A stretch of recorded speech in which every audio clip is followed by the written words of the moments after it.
Namaskar, hello and a very warm welcome to Express News with me Deepika. In the next half an hour, we will bring you latest updates from across the nation and the world. Let's begin. Prime Minister Narendra Modi inaugurated and dedicated to the nation to the newly redeveloped Gandhinagar capital railway station will be an architectural marvel housing many unique structures under one roof. The platform building has the potential to become a tourist attraction. Prime Minister also inaugurated several railway projects including gauge converted electrified Mahasena-Varetha line that covers Vadnagar station as well and the newly electrified Surendranagar Paipawa section. Prime Minister also flagged off two trains, that is Gandhinagar Capital Varanasi Superfast Express and MEMU service trains between Gandhinagar Capital and Varetha. Apart from these infrastructure major projects, Prime Minister also inaugurated an aquatics and robotics gallery and nature park in Gujarat Science City during the event. Prime Minister says that the image of Indian Railways and its reputation are improving. Safety, speed, cleanliness and facilities all have improved in the railways. Prime Minister says that the speed of train will increase after the operationalization of dedicated freight corridors in the coming days. Prime Minister calls for the need for the railways to go for reforms through a new approach. Prime Minister says that the government work to develop railways only as a service but also as an asset, the result of which can be clearly seen today. Prime Minister says that horizontal and vertical expansion of railways is important for development. The new Gandhinagar station reflects a change in terms of infrastructure.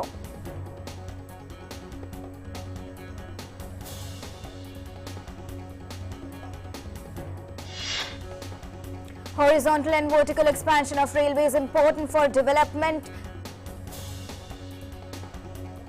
Prime Minister says that Science City project is a mix of recreation and creativity with the aquatics gallery even more interesting as it is one of the top aquariums in Asia.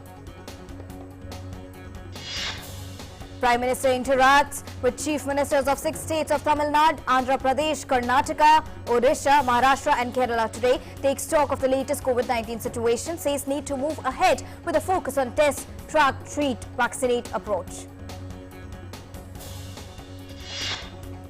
Intense spells of rain with thunders are being observed in Mumbai, Navi Mumbai and Thane from the last few hours. Waterlogging and traffic jam are reported in some parts of the city including Hindmata, Kurla, Chembur, Tilaknagar and Andheri. Suburban train services on Central and Harbour route are halted due to waterlogging on railway track. Bihar Chief Minister Nitish Kumar on Thursday made an aerial survey of flood-affected areas of the state. Chief Minister made aerial survey of 7 districts in 2 phases. In the first phase, Kumar made an aerial survey of districts of Begusarai, Khagadia, Bhagalpur and Madhepura, while in second phase, he surveyed Narwada, Nalanda and Patna. Several persons have died after an RCC wall around a well in Vidisha district in Madhya Pradesh caved in. NDRF and SDRF teams, Commissioner IGR assisting in relief and rescue work. Supreme Court tells Uttar Pradesh to reconsider its decision of allowing the Kanwar Yatra. The Apex Court asked UP government to file response by 19th of July. This comes day after Apex Court issued a notice to the centre and Uttar Pradesh government on allowing Kanwar Yatra considering the present situation of COVID-19. Tripura sets a milestone for entire nation in vaccinating rural and urban population against COVID-19. Several clusters of the small state have been gradually providing at least 4 doses of COVID-19 vaccine to 100% of its population. Analysis shows a projected decline in the use of face masks as activities resume. The government has called upon citizens to incorporate the use of face masks in our lives as a new normal. Symptomatic pregnant women are at an increased risk of severe diseases and might affect the fetus too. Hence, the COVID-19 vaccine is recommended for pregnant women as well. Spread of infection concentrated in limited geography. Pandemic is far from over with surge in cases being noted globally. Community mobility data shows high mobility which may impact spread of the infection. The Indian Council of Medical Research today released the results of its research on vaccine efficacy. The study has been conducted on 1,17,524 police personnel that were highly exposed to the virus. The results of the study were presented by Niti Aayog member Dr. V.K. Paul. He said that the results show that the vaccine is effective and declines the risk by 82% if first dose is given and 95% when the both doses are given. Arunachal Pradesh government has stepped up preparations against the possible surge in COVID-19 cases, while PSA oxygen plants are being installed in major hospitals of the state. Oxygen beds and oxygen concentrators have also been arranged in primary health centers and community health centers of the state. India continues to see decline in COVID-19 cases. 38,949 daily new cases in the last 24 hours were registered. India's active caseload declines to 4,30,422. Active cases constitute 1.39% of the total cases. 39.53 crore vaccine doses have been administered so far under nationwide vaccination drive, which has further gained momentum. Over 3.01 crore recoveries have been recovered so far across the country, out of which over 40,026 patients recovered during the last 24 hours. Also, the recovery rate has increased to 97.28%. Weekly positivity rate continues to remain below 5% and currently stands at 2.14%. Daily positivity rate currently stands at 1.99%, which is less than 3% for 25 consecutive days. The Maharashtra government exempts all fully vaccinated domestic as well as international passengers who have completed 15 days since the second dose of COVID-19 vaccine was administered from the requirement of the mandatory RT-PCR negative report for entering the state.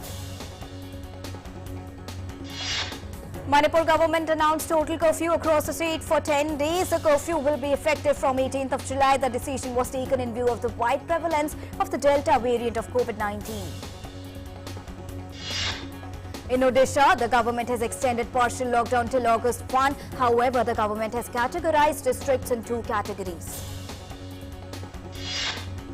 Kerala started its COVID-19 vaccination program for pregnant women following the approval of ICMR and guidelines issued by Union Ministry of Health and Family Welfare. Reversing its earlier today, the Puducherry government has decided to postpone the reopening of educational institutions in the Union Territory. Decision taken following a plea from various sections that the decision to reopen institutions to be reconsidered. School in Haryana gradually resumed offline classes for students from today, as per an announcement made earlier. While students of classes 9th to 12th are attending their classes from today itself, the schools for classes 6 to 8 will be resuming from 23rd of July. The benchmark S&P BSE Sensex ended today's choppy trade 19 points down at 53,140 levels. While the broader Nifty 50 shut shop at 15,923, mark down 1 point. On the multi-commodity exchange, August gold contracts were trading 0.06% lower at 48,369 rupees for 10 grams. Silver prices slipped below 69,500 rupees per kilogram on 16th of July following weak economic data from China and subdued trends in gold. The precious metal had gained 0.50% yesterday on the COMEX. The Indian rupee slipped 3 paise to settle at 74.57 against the US dollar on Friday as investors awaited fresh triggers. On the MCX, crude oil delivery for July tumbled rupees 81 or 1.49% to 5,370 rupees per barrel with a business turnover of 3,623 lots. The delivery for August fell by 76 rupees or 1.40% to 5,354 rupees per barrel with a business volume of 3,215 lot. To further enhance the initiative of Digital India program and keeping in view the theme of Atmanirbhar Bharat, Ministry of Electronics and Information Technology has enabled map services in Umang app through an MOU with Map My India. Through Umang, users can identify and navigate to the nearest fair price shops as shops are visible in the form of pointers on Map My India integrated map. Users can also view ESIC centers such as hospitals, dispensaries on Map View and navigate to them. Merchandise exports in June 2021 were $32.50 billion as compared to $2.91 billion in June 2020, exhibiting a positive growth of 48.34%. Indian engineering exports were on their upward journey in June 2021 following the trend of the last 2 months. The US stock indexes fell on Thursday following the latest batch of quarterly corporate earnings reports. The S&P 500 technology sector index ended a 4-day winning streak, while the Nasdaq recorded 13 new highs and 108 new lows. In a series of events unfolded after the US's withdrawal from Afghanistan, Afghan forces have killed 20 Taliban insurgents in Shahuda district of Badakhshan province of the country. The number of people who lost their lives in the heavy floods in the western part of Germany increased to at least 81. More than 1,000 people were missing in the Nyonheranwala region. In South Africa, 10,000 soldiers were in the streets as of Thursday to help quell days of looting and violence. South Africa's defense minister had said that she wanted to deploy up to 25,000 soldiers in KwaZulu, Natal and Gauteng provinces, which were both the brunt of several days of violence. The death toll in the violence has reached 117, while declaring that the situation in KwaZulu-Natal province remains volatile. Danish Siddiqui, a Pulitzer Prize winner photojournalist, has been killed in Kandahar while on reporting assignment embedded with Afghan security forces. New Zealand Prime Minister Jacinda Ardern discussed efforts to ensure vaccine availability in New Zealand and the Pacific region in a call with US President Joe Biden on Friday. The call comes ahead of the APEC informal leaders retreat on COVID-19 to be held on Friday. Australian officials have urged people to obey lockdown measures that cover around 40% of the country's population. Victoria has reported 6 new cases on Friday, the first day of their 5-day snap lockdown. Hand crews backed by water-dropping helicopters struggled on Thursday to suppress a huge wildfire that displaced around 2,000 residents in southern Oregon. This is the largest among dozens of places raging across the drought-stricken U.S. West. In Peru, thousands of supporters of presidential candidate Keiko Fujimori gathered to demand an audit of the presidential elections ballot on 6th of June. The police used tear gas on demonstrators who were trying to tear down the gates of the Peruvian presidential palace. Social organizations, leftist groups and other demonstrators protested in Buenos Aires to demand better access to housing and land. Other protests demanding an emergency salary equal to the food basket also took place. The United States is reviewing when it can lift restrictions that ban most non-US citizens from traveling to the United States from much of Europe after German Chancellor Angela Merkel raised the issue.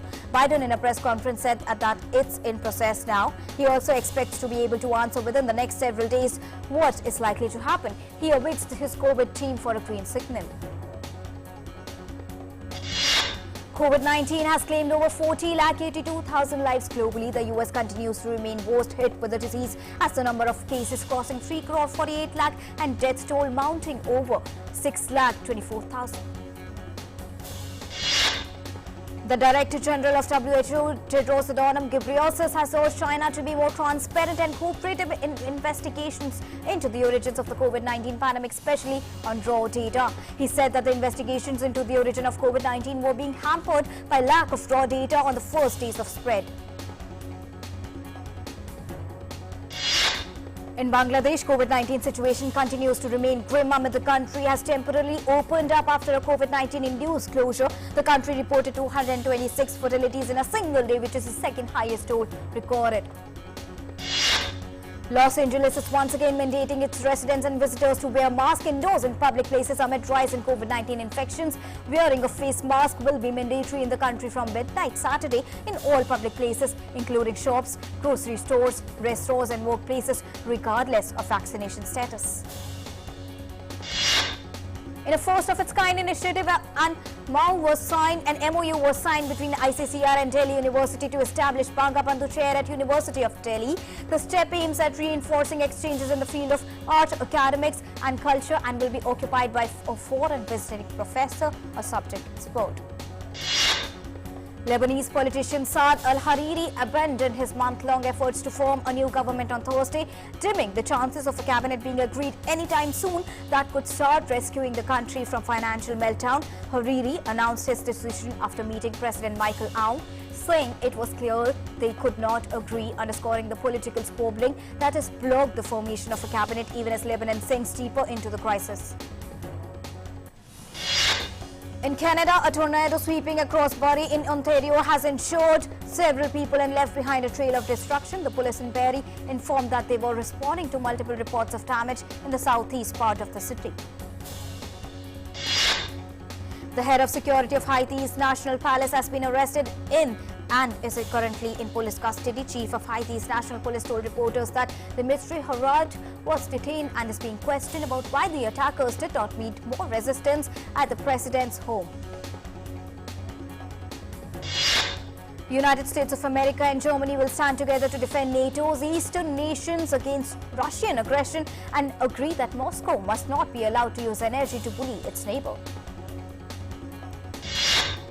Both US and Germany also agreed to collaborate to accelerate moves to tackle the climate crisis in emerging economies, pledging to mobilize investment in Central and Eastern Europe. India is celebrating Adi festival today, also known as Adi Pirikku, the festival of the Tamil Nadu, marked on the 18th day of Tamil month of Adi. The festival is celebrated to pay tribute to life-sustaining properties of water. A flag was also hoisted in Tamil Nadu's Kalanga temple situated in Madurai to mark the beginning of the annual Adi festival.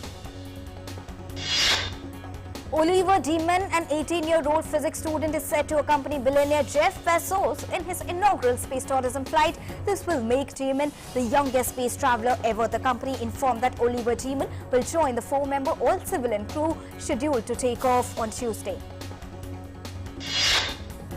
His addition means that the flight is set to include the oldest person ever to go to the space, the 82-year-old female aviator Wally Funk, and the youngest Demon.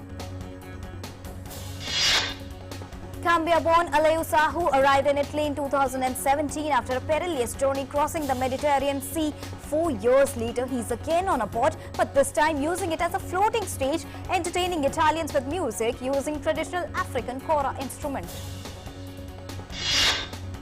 Playing his string in a wooden boat with a fitted speaker in central Italy, Sahu was taking part in Lakeside Town's Blues Festival, where musicians play to music lovers on shore from borrowed fishing boats in Lake Trasimeno. The Embrain Festival was moved from land to water last year as part of efforts to reduce the spread of COVID-19. Paris' iconic Eiffel Tower is set to reopen today, much to the enthusiasm of tourists and businesses alike. The beloved tourist attraction was closed in October 2020 due to the COVID-19 crisis, which has hit the Paris tourist industry hard. From Friday, visitor numbers will be limited to 10,000 a day to meet social distancing requirements. In Mexico, the army has turned an unoccupied kindergarten building into a shelter for street dogs near the Felipe Angeles airport in Zumpango de Ocampo. The Mexican army has created Talkies of Santa Lucia shelter after the airport's architects and workers noticed large amounts of stray dogs wandering near the construction site. The shelter can host up to 50 dogs who receive medical attention, food and shelter. Specialists and veterinarians are also looking forward for dogs who can work at the airport by detecting COVID-19 patients or even drugs.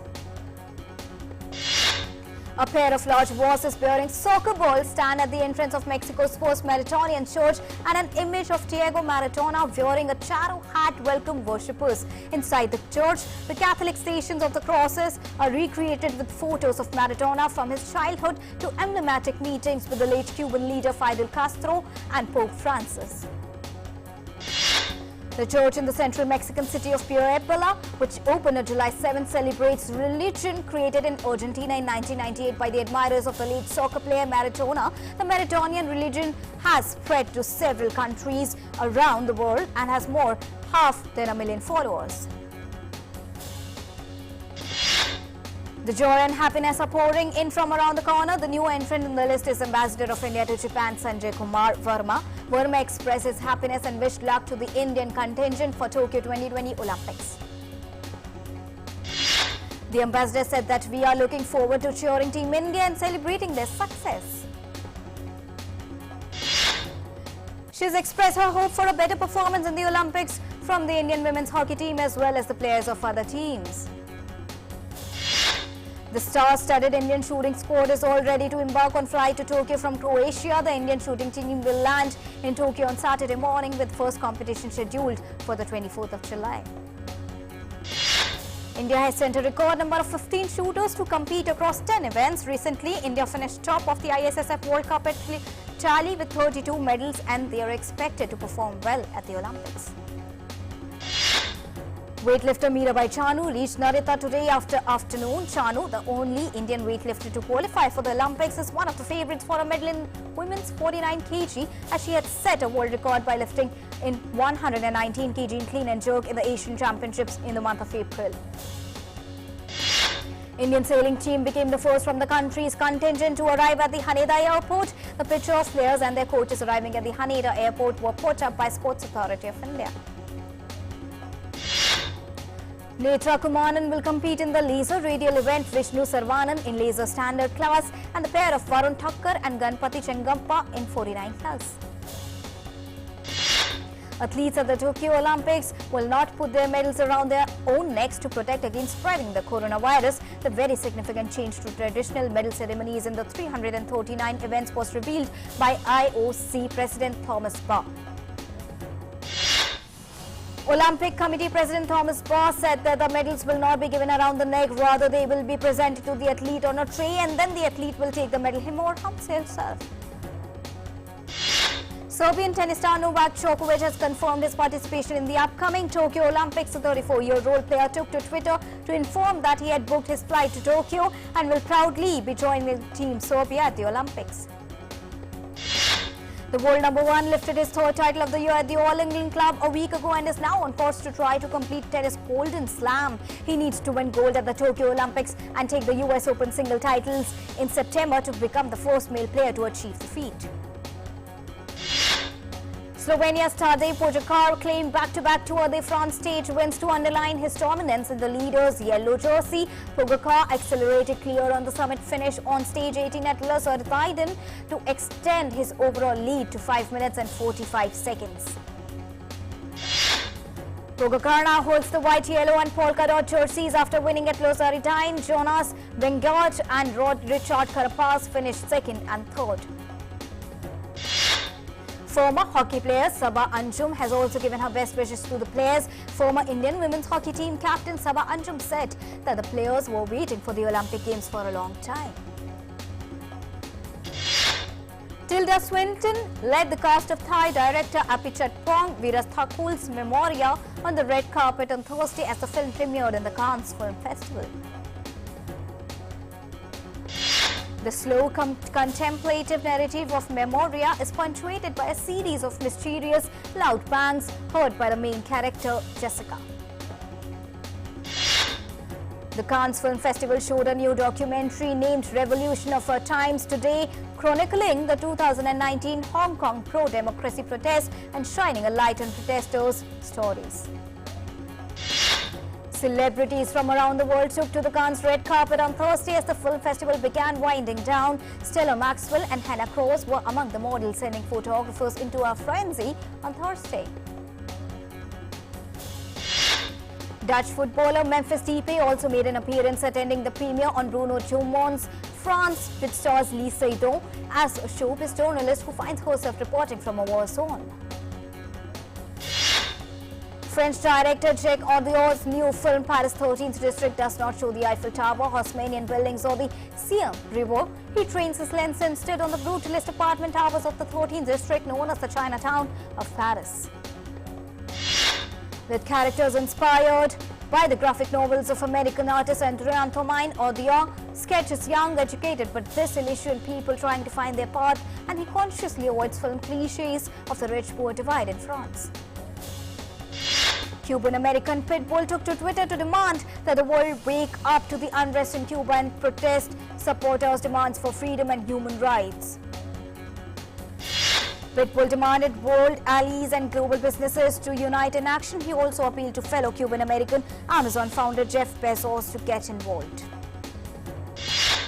The next installment in the Power franchisee hits television screens this week with a coming-of-age prequel story for character Cannon Stark. Set in 1919 Queens, New York, Power Book 3, Raising Cannon sees Mikhail Curtis playing a younger version of rapper 50 Cent's character from the original crime drama. 50 Cent returns as executive producer and performs the theme song Part of the Game. Curtis Patina Miller, who plays Cannon's mother, Ruck, and Omar Epps, who plays Detective Howard, will be premiered on the 18th of July. Britain's Duchess Meghan has created an animated family series of streaming platform Netflix Inc. that she will also executive produce. Her company, Archwell Productions, said the series would be centered on the adventures of 12-year-old girl who's inspired by a variety of influential women from history. The series, called Pearl, is one of the first to be announced by Netflix, and the British couple, formerly known as the Duke and Duchess of Sussex, they struck the deal last year after they quit their royal duties and moved to California.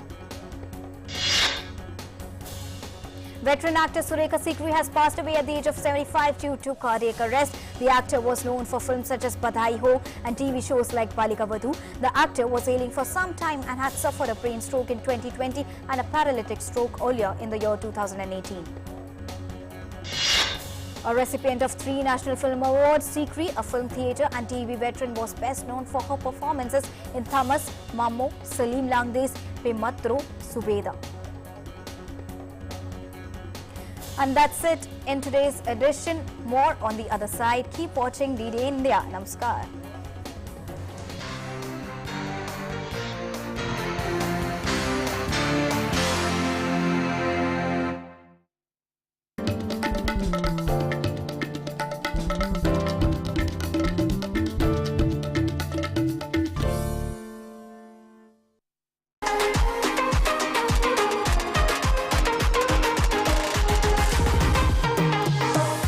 Even 15 years of YouthNet, we started in 2006, it's been a long journey. Every day still a learning process. When we look at our journey, definitely over 1 lakh young people we have impacted and we have worked with in different capacity. I know for sure, because of the intervention of our organization, there has definitely been a lot of mindset change. This was a conflict-ridden place because of its own history.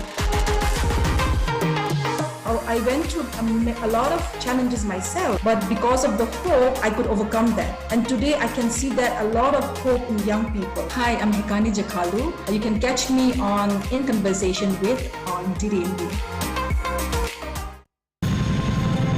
As the US withdraws from Afghanistan, Taliban steps up its offensive, captures key towns and border crossings,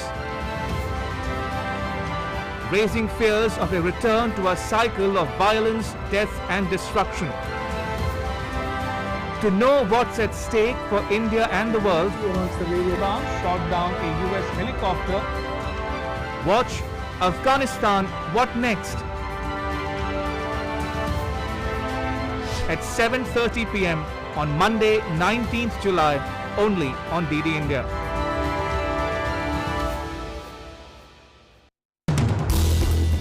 As the day unfolds and news and events take shape, we get you complete coverage of every news breaking in, tracking new developments as they happen.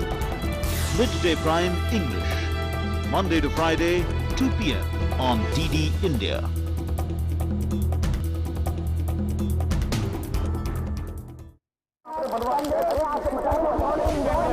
The government of debate and